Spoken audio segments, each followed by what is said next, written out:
takes to imagine and discover that we can solve it one way and another and another. So keep trying, thinking, asking. Now we're building, now we're laughing. We keep growing, ideas flowing. Let's get going, Lila and the Loop.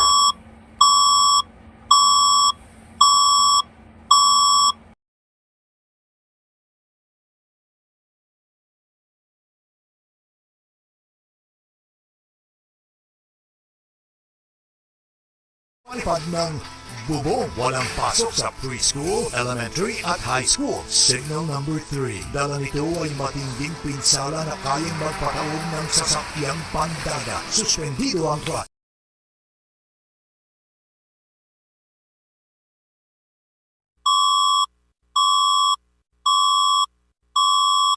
Makinig po, ito ay isang emergency warning mula sa pamahalaan ng Pilipinas at ang PHIVOLCS.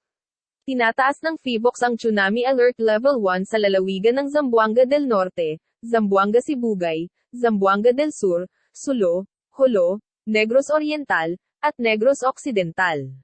Sa alas 6 ng gabi ng ika-20 ng Nobyembre, naramdam ang isang lindol na magnitude 8.1 sa karagatan ng Sulo, 150 kilometro sa kanluran hilagang kanluran ng Zamboanga del Sur.